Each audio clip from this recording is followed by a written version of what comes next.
Good morning. I'm Reverend Michelle Yates, the Minister of Lifespan Faith Development here at First Universalist. I welcome you to the First Universalist Church of Rochester this morning, especially if it is your first time or your first few times. I'm honored to welcome to our pulpit this morning Jasmin Singer. Jasmin is a familiar voice here in Rochester as the host of Weekend Edition on WXXI, and as some of you may already know, also hosts Environmental Connections, a climate-focused radio show that airs on WXXI and has a television version featured on the PBS platform. She is the author of 2 books and the co-founder of Our Hen House, a media nonprofit that produces podcasts focused on animal rights. Jasmin and her wife moved to Rochester from Los Angeles by way of New York City because of the region's relative climate resilience. This morning, she'll offer a reflection titled In Our Hands, Climate Change and the Role of Individual Action, inviting us to consider both the urgency of the climate crisis and the power we each have to shape a more sustainable world. Please join me in welcoming Jasmin Singer.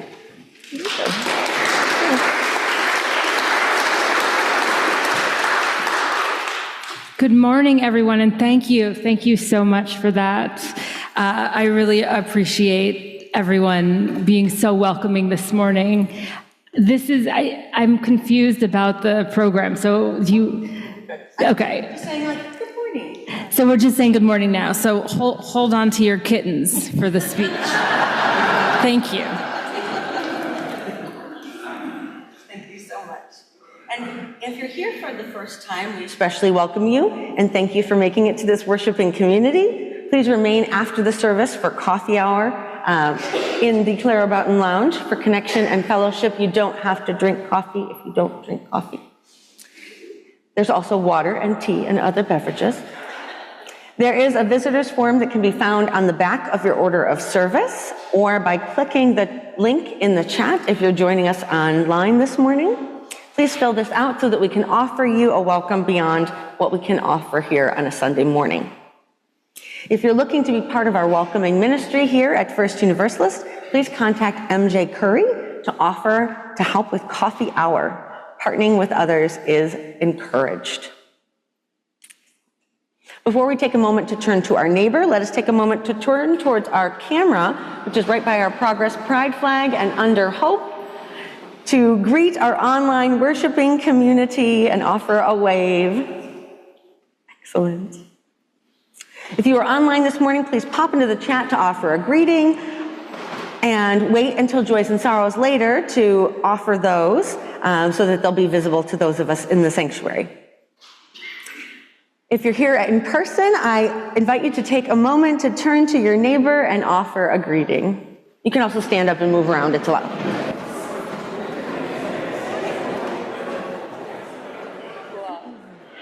Welcome back. Our opening hymn this morning is number 21, For the Beauty of the Earth. It's in your gray hymnal, or the words will be on our screens.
Good morning, everyone.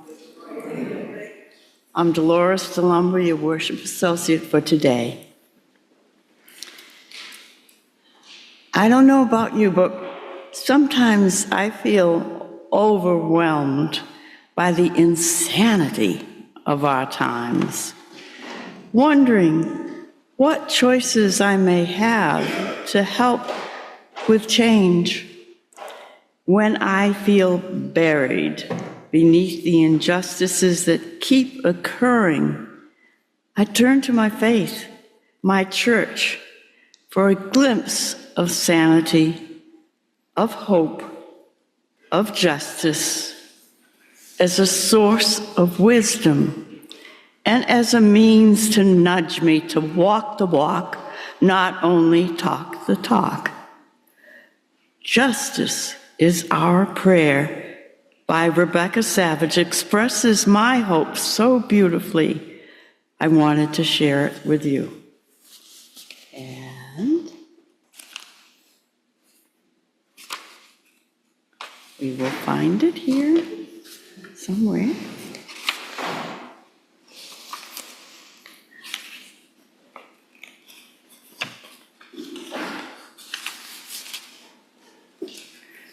We gather together today with sacred intention to declare that justice is our prayer. We affirm in covenant with the beloved community that it's possible. Not here, not quite yet. The seeds have been planted time and again, and we remember all those who went before us, who made beloved community a dream that could be realized. Justice is our prayer. May our time of worship together continue to water the budding trees of our diverse interdependence. May our time of worship give air and nourishment to the parts of our collective spirits that need to grow and thrive, that embrace equity as a known way of being. Justice is our prayer. We affirm in covenant with the beloved community that it's possible. May it be so. May we worship together. As Adam Durand comes forward to light our chalice at First Universalist, and you light a chalice in your own homes, please join me in our chalice lighting words spoken in unison. May we be a people of welcome, here to grow in heart and mind and spirit, and may we reach out to serve our community. Please rise in body or in spirit for our affirmation of faith, followed by our sung offering. Love is the doctrine of his church. The quest for truth is its sacrament, and service is its prayer. To dwell together in peace, to seek knowledge in freedom, to serve humanity in fellowship, to the end that all souls shall grow into harmony with the source and meaning of life. Thus we covenant with each other and with all.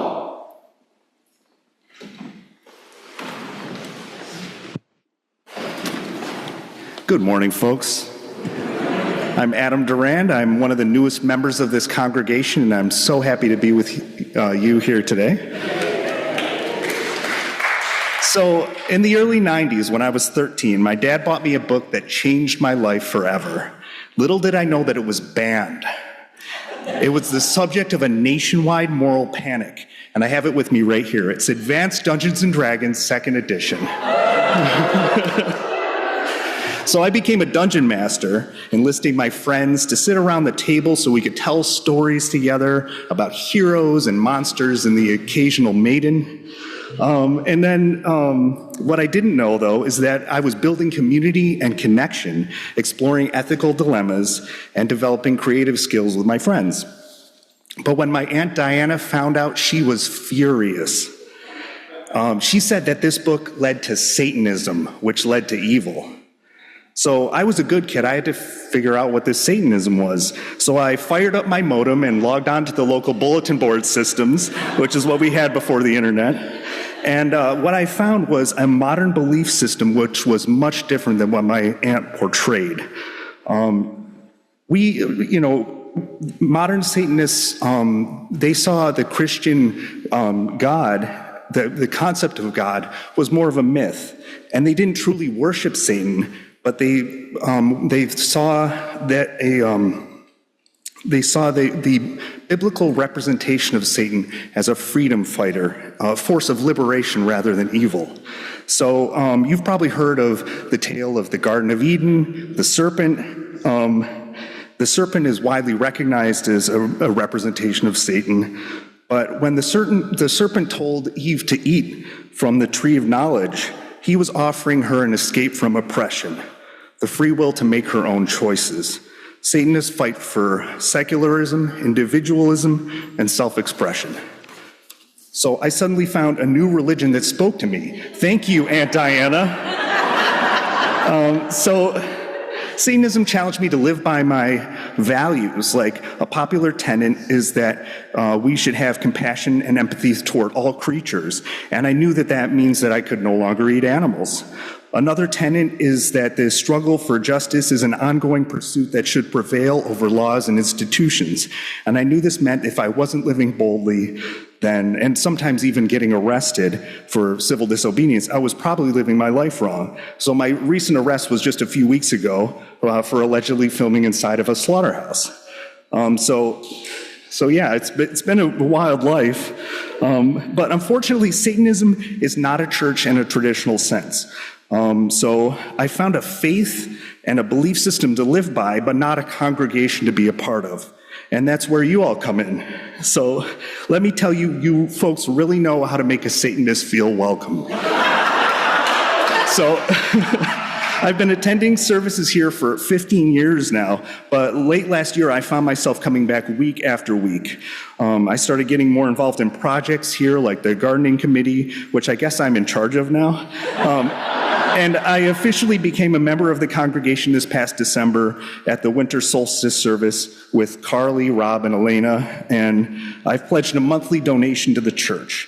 It's an amount that I'm able to donate, but not so much that it hurts, but it's enough that I feel that donation. So I pledged to this church because this church is the nicest home a Satanist could ever ask for. So this place is a spiritual home to you and me and anyone else who needs one, and that's why I give to First Universalist.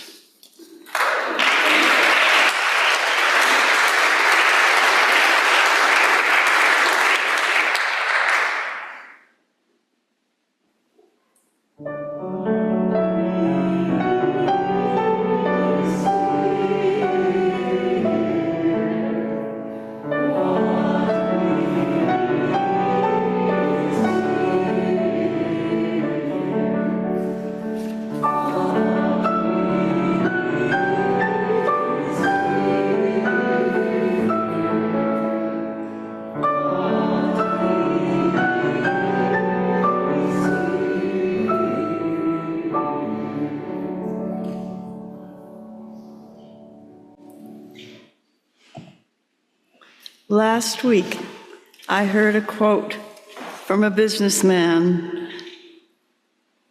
and his words resonated within me. I was surprised. Business is not my, He said something like, "If it is to be, it will be up to me." I realized that in these times, in any time, it is not enough to recognize a problem or a need. Recognition is only the first step. It is necessary to go further. Our church is committed to serve our community. We have shown our support of that goal with our prior generosity.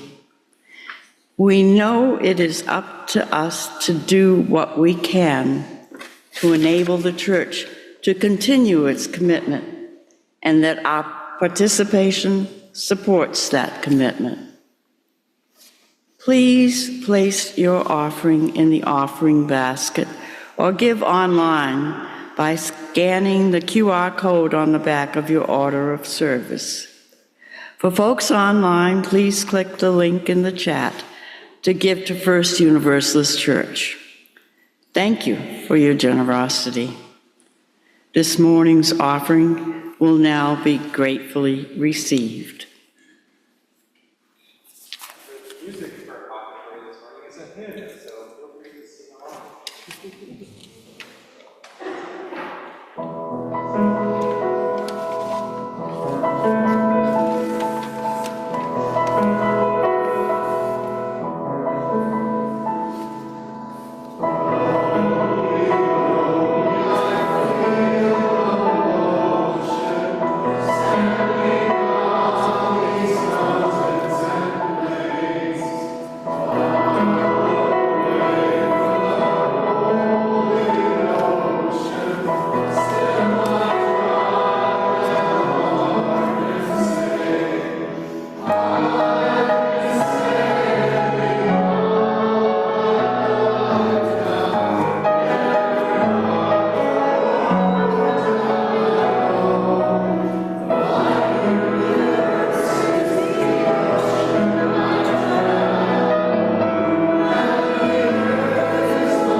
Yellow towels.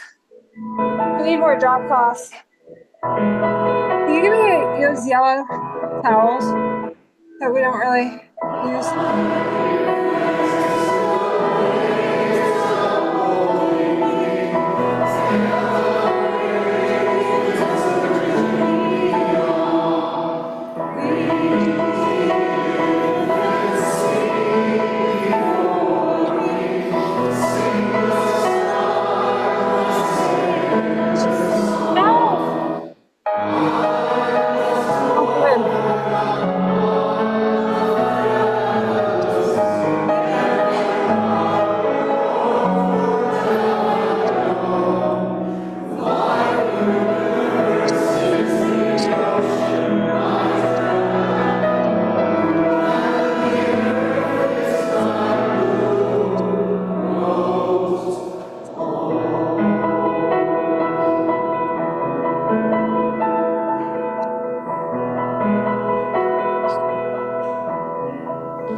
Our story today is To Change a Planet by Christina Soon-Tornvat and illustrated by Raleigh Jamapour Bell. Our planet, big, tough, dependable. Our planet has spun through eons of time. Mere moments ago, we arrived. One person, small, quiet, insignificant. But when one person and one person and one person become many, they can change a planet. One molecule of carbon dioxide, small, quiet, insignificant. But when many cars, many factories, many cities let loose millions and billions and trillions, they trap and stifle like a too warm blanket. One notch higher on the thermometer. Small, quiet, insignificant, but one notch higher can change a reef, our seas, our seasons, and we see fires and floods here, and here a drought. It can change life. It can change us. One person seems small, quiet, insignificant, but when one person and one person and one person become many and have support in getting solar power energies on their house, they can change a planet. And some of these signs say climate justice is racial justice, respect indigenous people's rights, youth for climate action, and so much more. Our planet seems tough, but it is fragile. Our planet seems big, but it needs us. Our planet has spun through eons of time, but this moment is the one that really matters. Some of the notes were like, hey, Aunt so-and-so, I went to my first climate rally today. Hey, neighbor, do you know about our community compost program? Dear Senator, I'm writing because I care about the climate crisis. For our planet, our only home,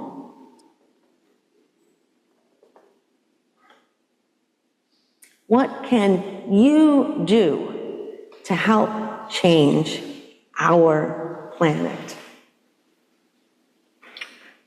And I know Laura stepped out. What do you know? What are some of the things that you do, you on your own as an individual, that build up together with one and one and one makes many to help our planet? Recycling, yes. And knowing what's recyclable and what's not in your area. An electric car, an electric or a hybrid car, sharing rides. What's that? Voting for green policies and representatives. I heard another one. Biking, yes. Choosing to not drive if you can. Having solar installed if you can. Stop eating animals. Stop eating animals, and there's definitely a lot of information out there. You can look a little further. Yeah. Or at least reducing the amount of particular kinds of animals that are more devastating to the climate than others. I know one I'm learning about is composting. My grandparents were composters, and I just didn't realize until recently. It was one of those there I was today years old when I found out that we're throwing away all these nutrients that need to go back into the soil. So whether you're on your own or collective or finding other ways to take all these yummy, delicious, rotting nutrients and get them somehow back in the ground, because our growing soil is getting stripped of all its nutrients. So thank you for all the things you do, big and little and complicated and really tiny and easy, to help protect our planet, our one home. Oh, and I invite you to join me in singing our doxology.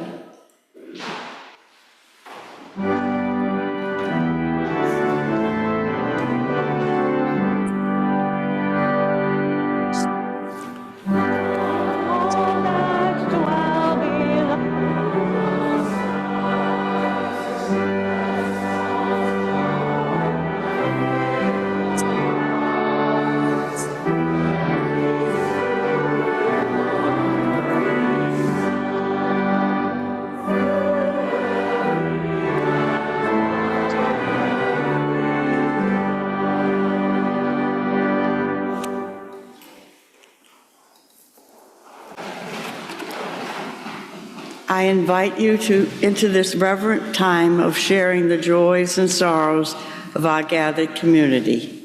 If you would like to, you can place your hand over your heart to be able to listen from this heart-centered place. We know so much is going on in our world today, and if you have sorrows or joys to share on behalf of our national and global community, you are truly encouraged to do so today and into the future.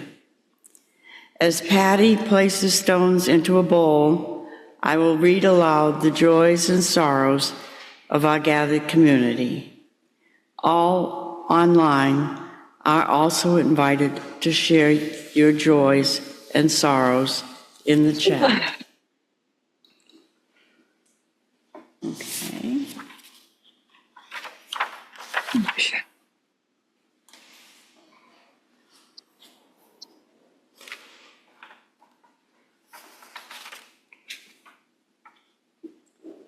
I'm having trouble finding, here we go, here's the date. A Joy by Richard Reed. I attended the rally yesterday. Oh, good, at Cobbs Hill Park. It was a great turnout. I watched for it on TV, but I didn't see anything. Saw Bridget, Adam, Dwight, Jessica, Isaac, as well as many people from First Unitarian. I'm so proud of Rochester that we did that. A joy at the number of people who came to the protest rally, a sorrow that such a protest was needed. And that is Juanita. A joy, Sage was accepted to School of the Arts for the 7th grade. Okay. I'm not sure who submitted that joy, but Catherine, congratulations. A sorrow for the Yates family, having lost their matriarch just before Christmas this year.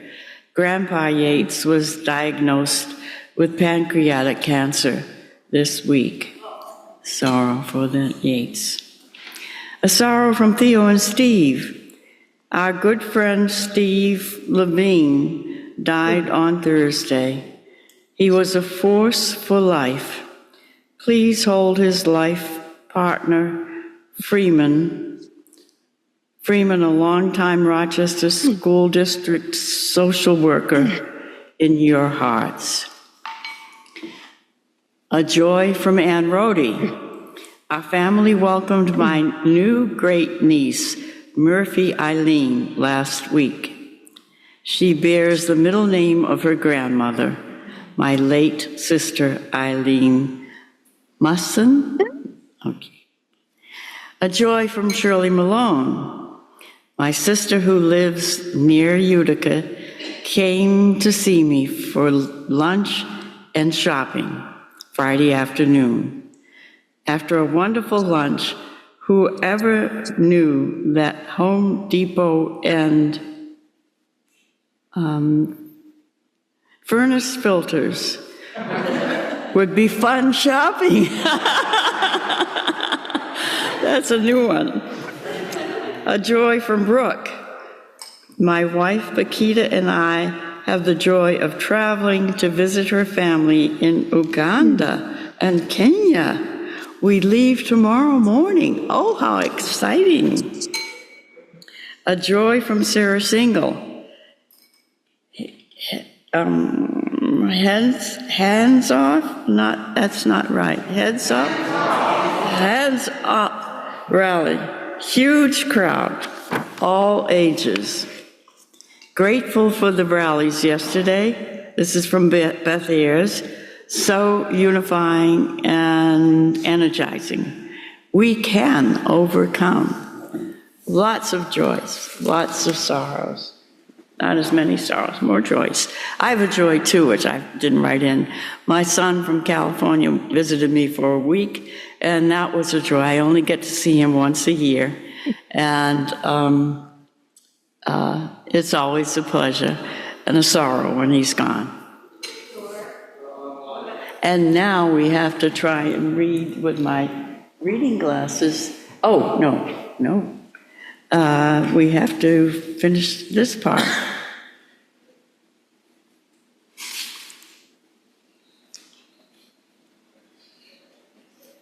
Okay. I hope I didn't say this already. Oh, okay. She can see them. Yeah. Yes, thank you. That would be great. Am I live? Yes, I'm live. From Marty Eggers, it was a joy to participate in Rochester's Hands Off Rally in March yesterday. From Jahasia E., I was inspired seeing so many people at the Climate Solutions Summit yesterday. From Jamie Trossel, a mixed sorrow and joy, the passing of my brother John Tim, but the joy he would have had for the protest we had and how many attended.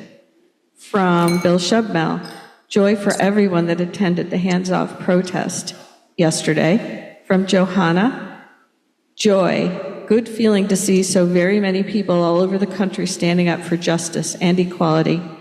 From Roberta Goldstein Merrill, it's a joy to see Jasmin Singer. I met her somewhere years ago. Welcome, Jasmin, to Rochester Life. Thank you. Today, we share in a community ritual to honor the many joys and sorrows we bring into this space, whether read aloud or kept in the silent sanctuaries of our heart. Those here in person are invited to come forward to drop stones into the bowl. If you need to remain seated, please raise your hand and Tom can come to you with a bowl to drop stones in. If you are joining us online, please use your reactions button to indicate a heart, and please place a heart in the chat. Let us join in this collective ritual of honoring the joys and sorrows of us all.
Especially with all of our energy about the hands-off rallies, I wanted to share a poem by UU Lynn Unger called April 5th. But she wrote it on April 4th. I don't know how all this turns out, and neither do you.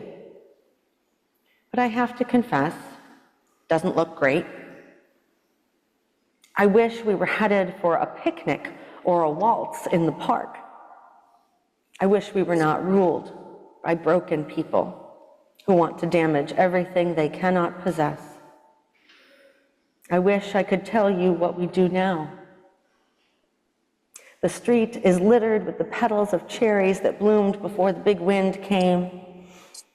Tonight there will be frost and tender buds will burn, but still the woods are unfolding into green. And just outside my door, some frog is bellowing for all he's worth. Who knows what will happen next? All I can tell you is that the fields are ablaze with dandelions who have never known the meaning of defeat. I invite you to take a few breaths with me and some time in the quiet.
Amen. Blessed be, and may it be so.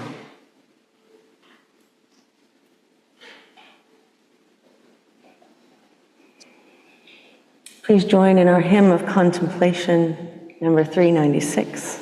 I know this rose will open.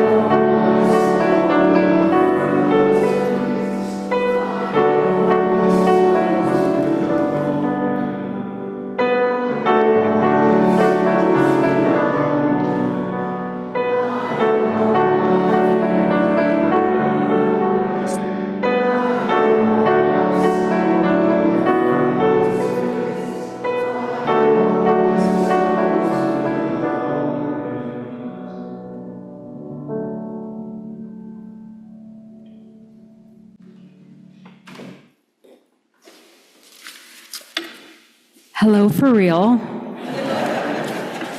This is such a beautiful, emboldening, and powerful service. Thank you to everyone who's here and everyone who put this together. I am so grateful to be sharing this critical moment with you, and I know it's also an uncomfortable one in a lot of ways. That's okay. We are living in a time of profound transformation. So we have to be uncomfortable, I guess. Climate change, as you know, is not an abstract threat. It's right here. It's right now. And it's in places that have never even been impacted the way that they're being impacted now. It's reshaping the world as we know it. We're seeing fires in places that haven't burned before. We're seeing floods sweeping through towns and cities. We're seeing droughts turning fertile land into deserts, and we're seeing rising seas swallowing entire communities. This is the reality we're facing. That's not a surprise to you. And it's terrifying. It can be. It can feel really terrifying. So just bear with me, because I promise that I will end on hope. We have constant evidence of once in a lifetime storms happening pretty much every year now. Just look at the devastation that's unfolding right now across the south central United States. I know that we're all looking at the headlines and deciding whether we should watch a cartoon instead, and sometimes opting for the cartoon, me too. Maybe you didn't get down to this headline. Over the past several days, a once-in-a-lifetime, a once-in-a-generation storm system has brought catastrophic flooding and destructive tornadoes to multiple states. It's horrifying. At least 8 people have died across Kentucky and Indiana and Tennessee and Missouri. These are the sorrows. We will get to the joys, I promise. In Selmer, Tennessee, a giant EF3 tornado tore through a very small city this week.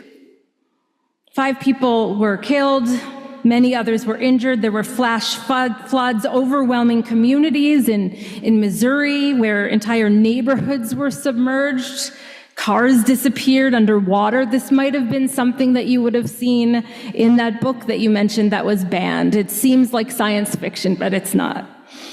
There are states of emergency that have been declared. There are rivers rising to record levels. This might be the worst flooding, but it's probably not. The worst flooding lies ahead. This isn't just severe weather. This is climate catastrophe. But what I think strikes most of us is the injustice of it all. Look at what happened in Pakistan in 2022. An unprecedented monsoon led to some of the worst flooding in the country's history. Do you remember this just a few years ago? Yeah, flooding that killed more than 1,700 people. It displaced millions. The floodwaters destroyed homes. It wiped out crops. It left 1/3 of the country underwater, 1/3 of the entire country. And yet, here's where the injustice comes in. Pakistan is responsible for less than 1% of the world's carbon emissions. Right? It's heartbreaking. It's hard to wrap your head around. And the reality is that events like this are becoming more common around the world, and more common right here at home. Around the globe and here in the US, it's not just bigger storms that we're dealing with. Aside from that damage that we were talking about, and damage being more frequent and more severe, and with the hurricanes in places like Miami, the rise in sea level is already forcing some residents to move. And you don't have to be on the coast to be at risk, because, there is no place to hide. But that's going to also be a good thing. So hold on to that for just a second, okay? Because these disasters seem like they're happening somewhere else. It can be easy to just sort of forget about it when it's on the other side of the world. But no, climate change is hitting all of us, just in different ways, right? While some of us here in Western New York may feel that this is one of the safest places to be vis-a-vis climate change. In fact, it's why I moved here. Thank you for welcoming me, and even though I'm depressing you all right now. No place is really truly exempt from the reach of climate change. No, I recently saw a social media post when I was down one of my rabbit holes. Help me when I'm in those, please. This was from someone who lived in Florida, who in the past said to her family, "We can never give up our other home in Western North Carolina because its climate change predictions are good, unlike Florida." Oy. Yeah, now she has her home in Florida, but not the one in North Carolina. That one's gone. And that is a sobering reminder that even when we think we're making smart decisions based on climate predictions, no place is entirely safe. Rochester, too, faces its own risks as climate patterns continue to change. Right here in Western New York, we've seen an increase in extreme weather events. Those of you who've been here for a long time, I've been here for 3.5 years, but those of you who've been here for a long time, you might see we have heavier rainfalls. There's even been tornadoes leading to flooding and damage to homes and infrastructure. And this can feel really out of our control. Like, what can I do to stop a hurricane? But I would submit it is not out of our control. Not yet. And that's what I want to focus on. So in our hands, we hold at least the power to confront it.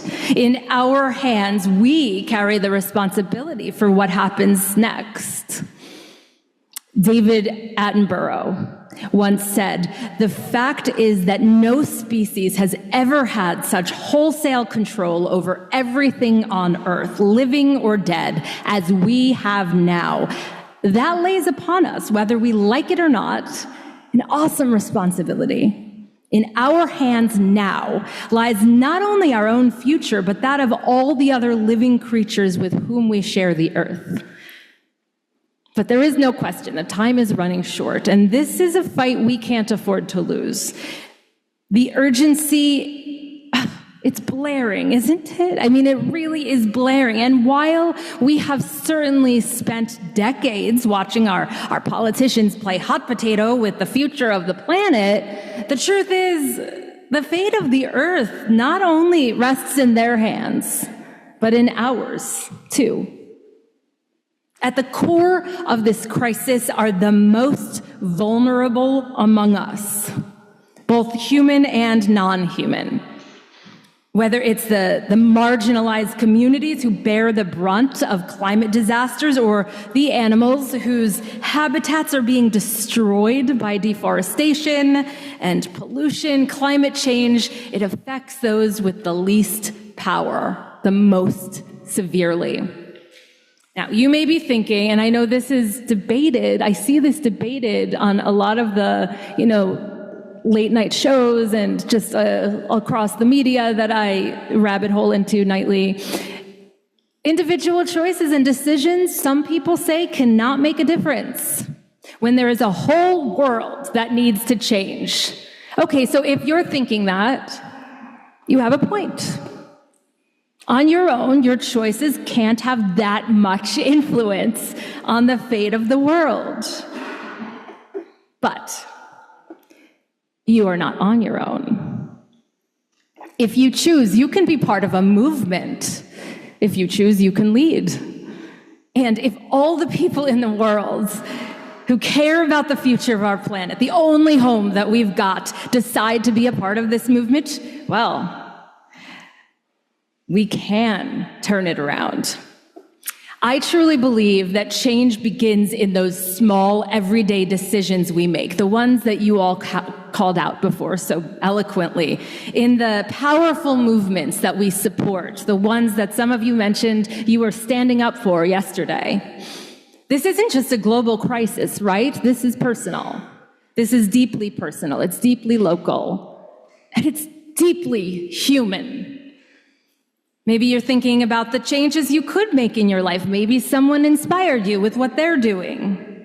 Or maybe you're thinking about all the ones you already make, and you're thinking,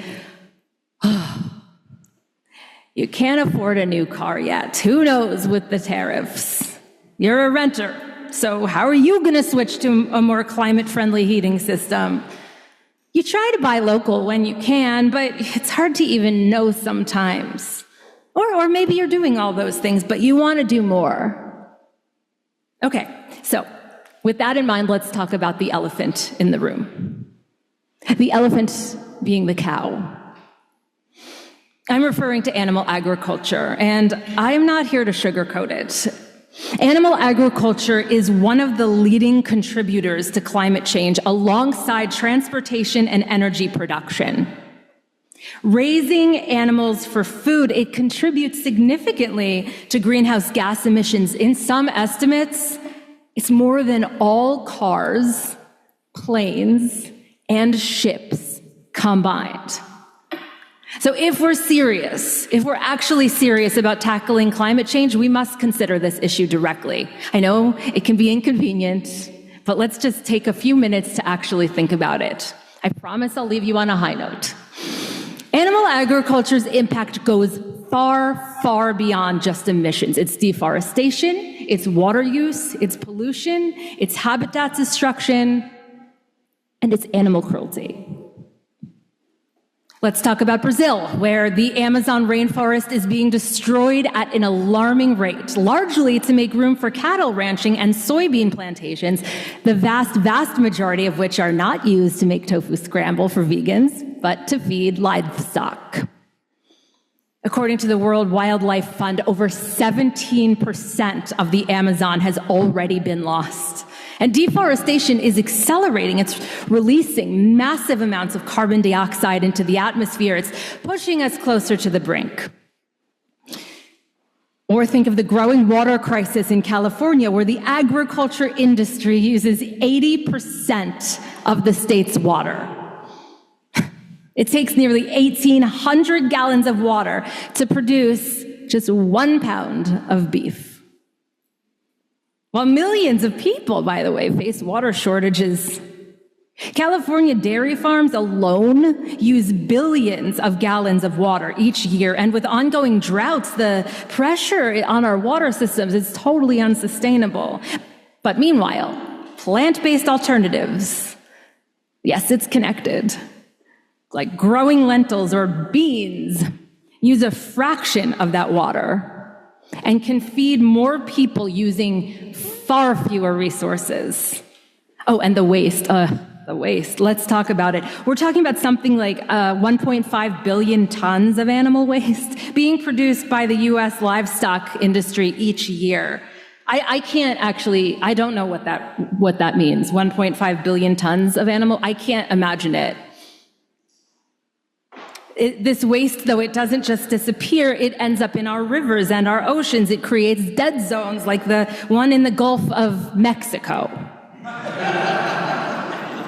which now spans over 6,000 square miles due to runoff from livestock farms. And these dead zones, they're lifeless areas where nothing can survive. They're devastating marine ecosystems. What makes all of this more disheartening is that it's unnecessary. We don't need to destroy the planet to feed ourselves. We have alternatives. Foods that not only lighten our footprint on the planet, but they promote health and longevity, and foods that are, I can personally assure you, really, really delicious. I love to eat, by the way. They're very satisfying. From where I stand, this is where individual action can be utterly transformative.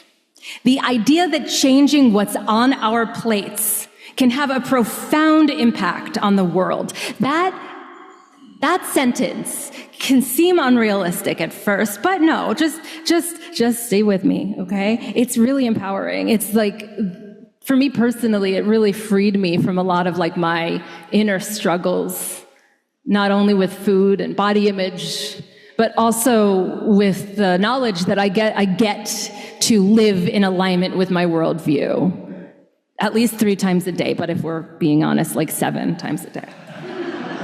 Also, by the way, what's so cool is that more than any other change you make, eating is something you do with other people. So one person's choices can inspire those around them, their family, their friends, their colleagues, to reflect on their own habits. I'm not talking about like beating someone over the head with a tofu drumstick. I'm talking about like eating the tofu drumstick. That's all you have to do. And this ripple effect, this is how movements grow. I love this part. I love this part of the thought process because we've seen it before. We've seen it with the recycling initiatives, with the anti-plastic campaigns, and now we're seeing it with plant-based eating. By reducing or eliminating animal products from our diets, it's not hard. We have the power to significantly lower our carbon footprint and reduce deforestation and preserve precious water resources. And the best part is, it's a choice we can make today, right now. By the way, I feel really helpless sometimes when I look at the headlines, and I'm delivering those headlines a lot of the time, and I have to put on my game face and just deliver it, but sometimes I'm breaking inside. But this gives me hope because it's something that I know I can do. This is a shift that is already happening, by the way. I mean, look at the rise of plant-based companies like Impossible Foods or Beyond Meat. These have exploded onto the global market, showing that there is a demand, a big one, for sustainable options. Oh, in fact, in 2020, I love the sales of vegan foods in the US grew twice as fast as total food sales. The plant-based movement is growing exponentially, and that is proof that when enough individuals act, the collective impact can be enormous. So this leads me to a very important point, and it's a point that was so beautifully made in that stunning children's book that I need to get my hands on ASAP because it was lovely. Wasn't that just beautiful? Okay, here it is. Individual actions and collective action are not mutually exclusive. I'm going to say it again, just because it's fun to say. Individual actions and collective action are not mutually exclusive. Yeah, climate change is a systemic problem that requires sweeping policy changes. But that doesn't mean our personal choices don't matter. Individual action is not just about the impact of the person's choice, the individual's choice. No, it's about throwing everything we've got at a problem that feels overwhelming. It's about creating a social contagion, inspiring others to make sustainable choices as well. Each small step, whether it's biking instead of driving or installing that rooftop solar like the entire community in the children's book did, can I move there? Or switching to vegan foods, even part of the time, it can help shift the cultural landscape, altering what's seen as normal. It can push us toward that sustainable future that we need. These choices, they're not a replacement for political action, I want to be very clear, but they continue to contribute to the larger fight because we're all part of the same movement. We're all residents of planet Earth, and each step matters. And remember, it's not just about us. Just as vulnerable animals are suffering, so are marginalized human communities. The harshest impacts of climate change, including here in Rochester, whether it's extreme heat or flooding or pollution, disproportionately hits those with the fewest resources to adapt and recover. Climate change is devastating the most vulnerable among us. Not just the animals we eat, but the human animals too. Low-income families, communities of color, indigenous peoples, those who have contributed the least to this crisis but suffer its worst effects. So this is why our fight for climate action must also be a fight for justice. We cannot talk about climate change without acknowledging the inequities it amplifies. Protecting our planet means protecting those who are most at risk, human and non-human. It's just not only an environmental issue. It's a moral imperative. I keep thinking of my animals at home. I'm going to check the Ring camera when I'm done, just to look at that. I have 6. Send help. 4 dogs and 2 cats. One of the dogs is a Fospis. He's 17. He has like 3 legs and 1 tooth. Don't mess with him. I just think of them when I think of vulnerable communities.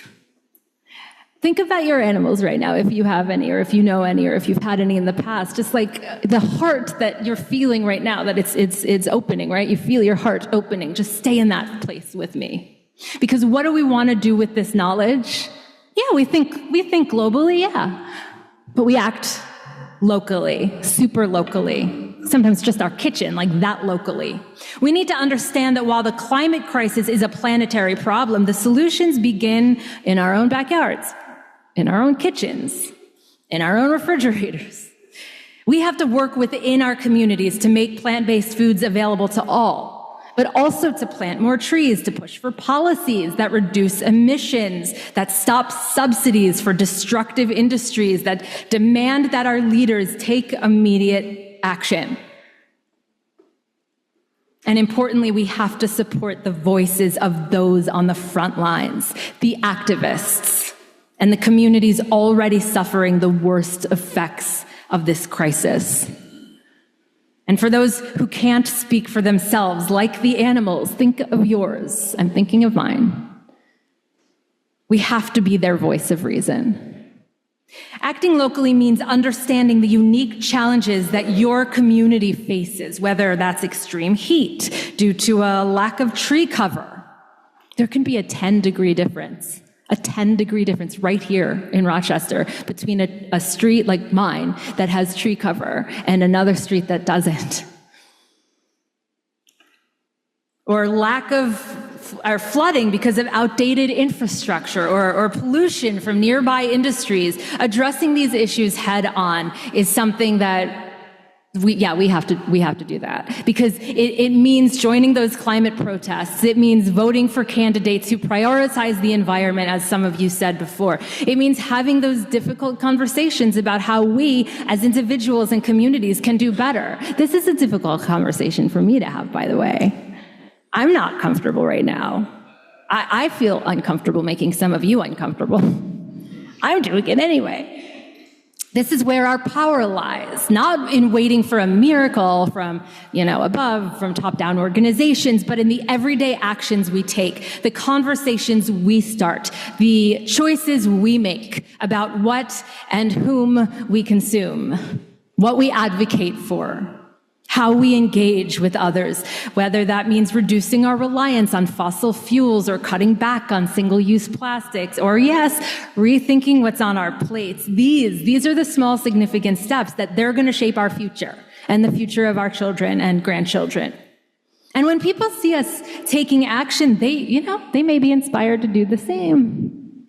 That's cool. And I know it can feel overwhelming. Gosh, do I know it. You should talk to me during one of those rabbit hole adventures I have nightly. How do we as individuals solve something as big as climate change? How? It's so overwhelming. Here's the thing, we don't have to solve it alone. We can solve it together. It's about building a movement and spreading awareness and emboldening each other to act. I love that word, emboldening. I don't think it's used enough. I don't think that the action of it is used enough either. When enough of us act locally, globally, the tide will turn. Oh, and lastly, here's the other thing. What choice do we have? Speaking of acting locally, here in Rochester, there is so much that we can do. We can address the legacy of environmental harm by planting trees, by pushing for more green spaces, by working to reduce energy poverty. We can encourage our city leaders to invest in renewable energy to make healthy plant-based food the default choice in schools and hospitals, as they are doing in New York City. And to put climate justice at the forefront of their policies. And on an individual level, we can make better choices every single day about how we live on this planet. Yeah, the problem is big. Yeah, it's big. But it's not too big for us. No. In fact, it's very precisely because the problem is so big that we must act. Every single movement starts with a few people saying, enough is enough. But we don't have to wait for someone else to fix it. It's in our hands. Now, I know I've spent a lot of time here talking about the urgency and the weight of what we face, but as I promised, I'm going to leave you with something else, with hope. Because there is hope. We're already seeing change. Look at the growth of renewable energy around the world. In 2022, wind and solar made up 13% of global electricity generation. That figure's only going to rise. Look at the extraordinary advances in the availability of vegan foods, the conversations around environmental justice that are happening in mainstream media. The tide is turning, and while we don't have much time, we still have enough. If we act now, the actions that we take starting today will define the future of this planet. So let's make sure that we're remembered, assuming there's anyone to remember, as the generation that didn't just stand by while the earth burned, but as the generation that rose to the occasion and took bold steps and fought for a livable future. Because in our hands, that's where we have the power to change the course of history. For ourselves, for future generations, for your dogs and cats, three-legged, four-legged, five-legged, whatever, for them and for every other living being on the earth. Thank you for having this difficult conversation with me and for being open-hearted about it.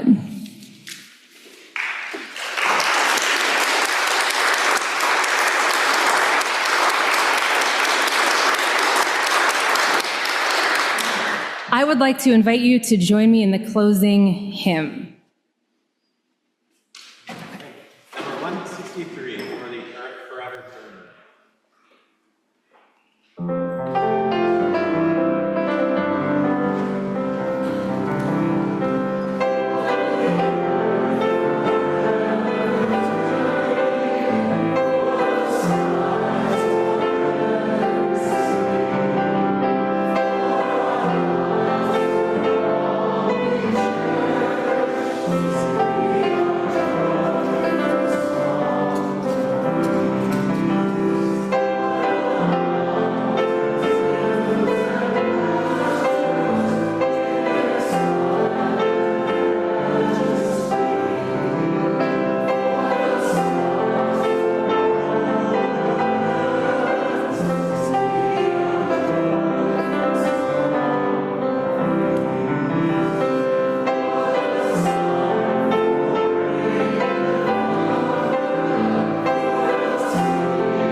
Please remain standing as Patty extinguishes our chalice flame this morning. Let us read together the words printed on the screen. We extinguish this flame, but we keep its light in our hearts with its message of love to the world we live in until we are together again. As we close our service this morning, I invite you to place a hand over your heart. If you are joining us online, I invite you to turn your settings to gallery view and look upon the faces of those here with you.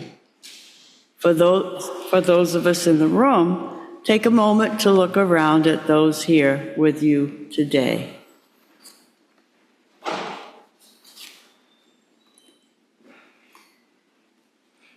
These words of wisdom are by W.E.B. Du Bois. Now is the accepted time, not tomorrow, not some convenient season. It is today that our best work can be done, and not some future day or future year. It is today that we fit ourselves for the greater usefulness of tomorrow. Today is the seed time Now are the hours of work, and tomorrow comes the harvest and the playtime. Everyone is invited to join us for the Ministry of the Coffee Hour, MOCA, in the Clara Mountain Lounge immediately after the service. And now we'll have the postlude.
Bye.